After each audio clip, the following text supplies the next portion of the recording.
Isaiah 19 and verse 2. And I will set the Egyptians against the Egyptians, and they shall fight everyone against his brother, and everyone against his neighbor, city against city, and kingdom against kingdom.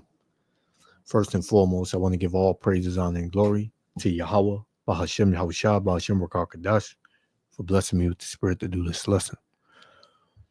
And we're going to jump right into it. See the title, it says Horrible. Witness recall helping extinguish fire set by Colorado terror suspect. And people are completely losing their minds, man.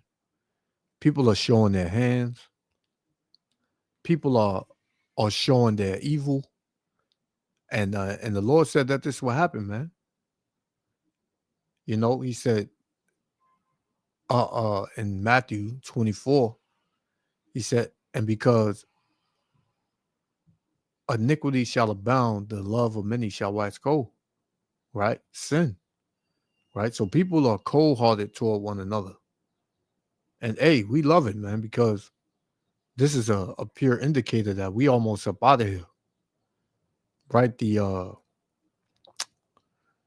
level of wickedness and evil is at an all-time high. And people are showing it. Right? People are fed up. They've had it up to here with this country. You know, they had it up to here with the powers that be.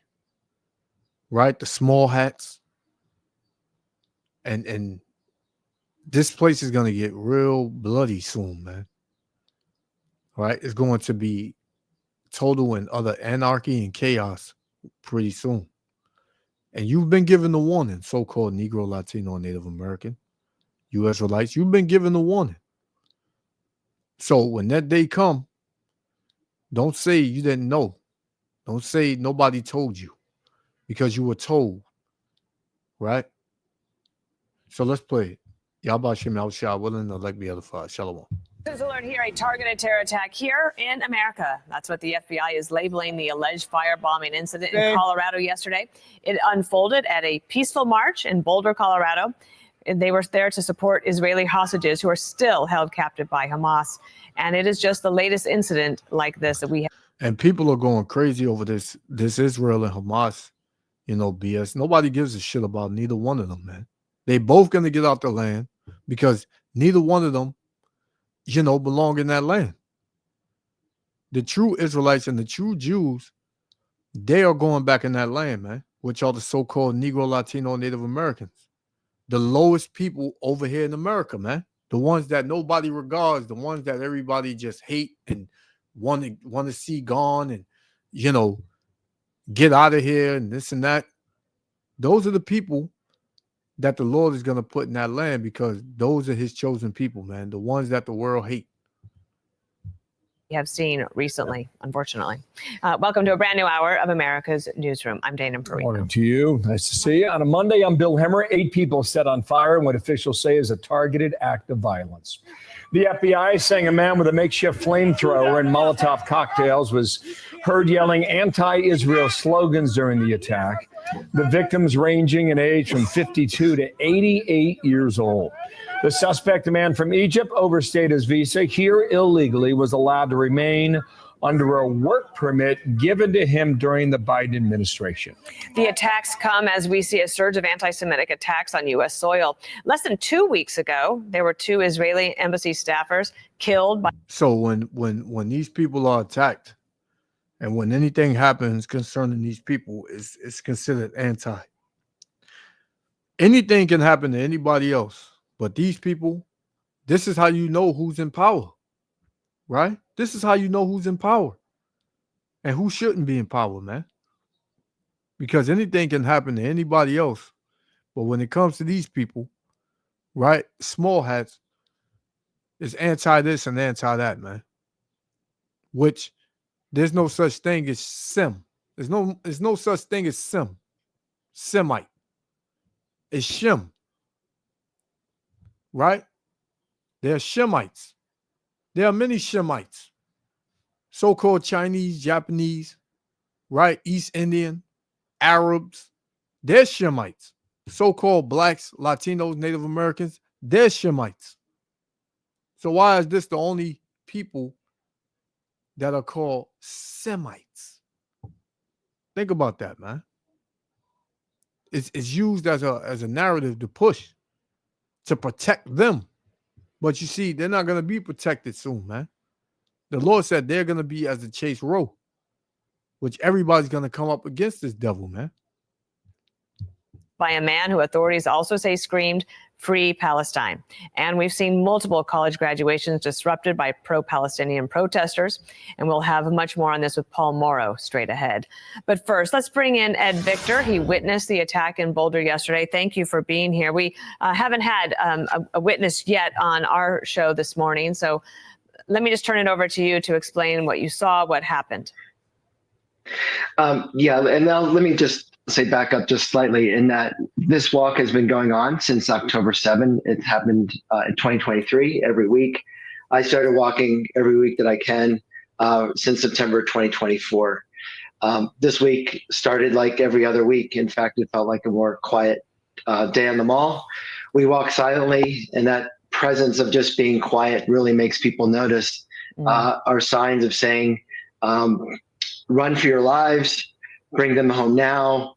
And it's really just to raise awareness. We're holding signs of pictures of people who are held hostage in Gaza. It's really just an awareness. And as we walk through the Pearl Street Mall, people notice us by our silence.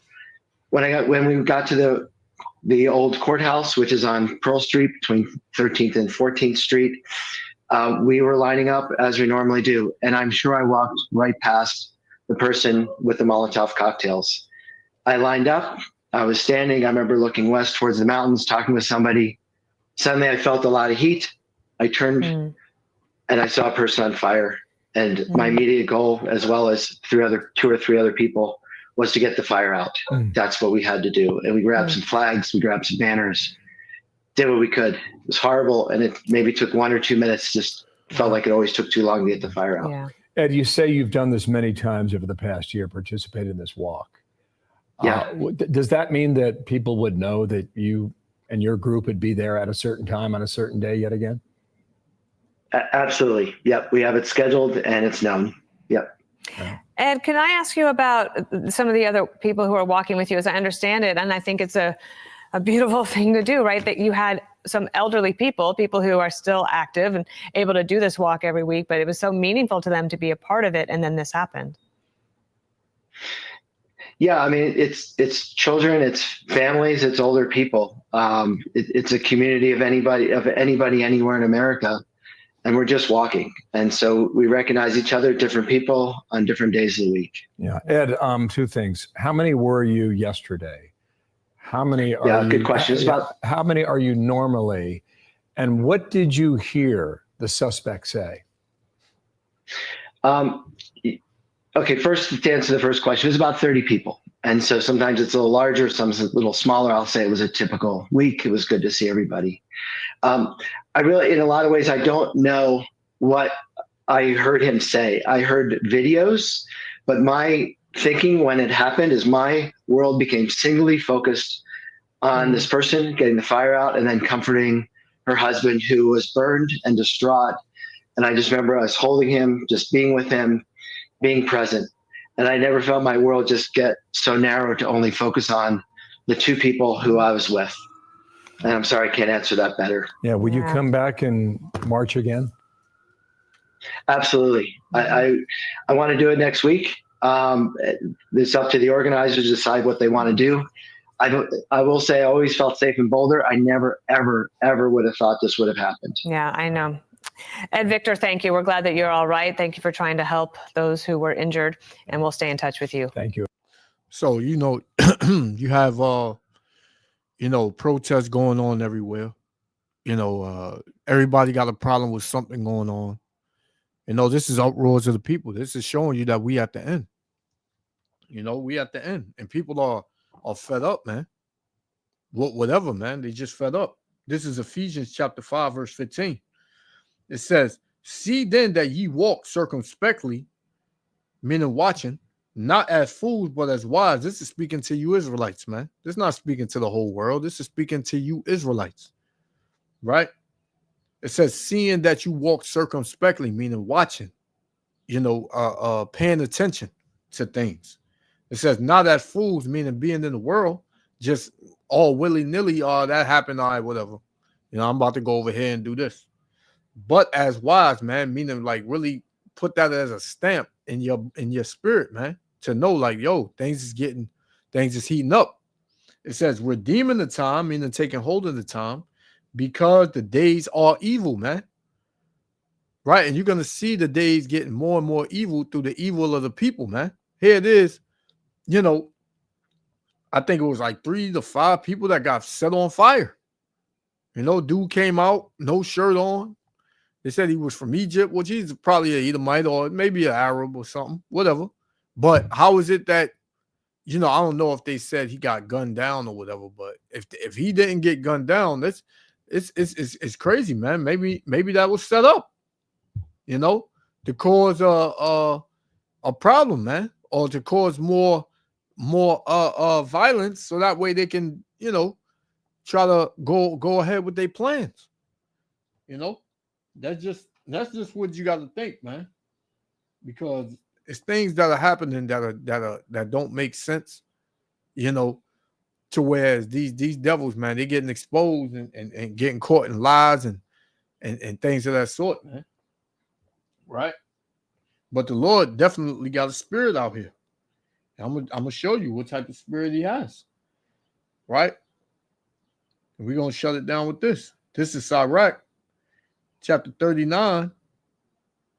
Right? You know where I'm going. 39 and verse 28. It says, there be spirits that are created for vengeance, right? Which in their fury lay on sore strokes, right? In the time of destruction, they pour out their force and appease the wrath of him that made them. And who made the spirits? Yahweh Ba'ashem Yahushua made all spirits. He's the father of spirits, right? So the Lord can raise anybody up to do anything at any given time, any day. And what? That spirit that he raises up appeases the Lord, meaning it satisfies the Lord's anger, man. And this satisfied the Lord's anger. It says, verse 29, fire. Didn't that dude use a handheld flamethrower with, as a Molotov cocktail? I think he has something else in his hand. I forgot what they said, but it caused fire, man, to come out like a torch. Right? It says fire and hail and famine and death. All these were created for vengeance. And that fire, man, that's created for vengeance. Right? The ultimate fire is going to be when the Lord bring that thermonuclear fire over here by way of the missiles. So, hey, man, you better get with it, because things are going to get real bad out here real soon, man. Keep thinking that it's a game. Keep thinking that we just speaking for our health and, because we can talk, we just want to talk. You're going to see real soon, man, that what the men of the Lord were saying, the prophets and the servants were saying, is true, man. So I'm going to leave it there. Yahweh Hashem Yahushua willing, the elect the other Father. I want to give all praises, honor, and glory to Yahweh, Bahashem Yahushua, Bahashem Rakakadash, for blessing me with the spirit to do this lesson. To the next lesson. Shalom.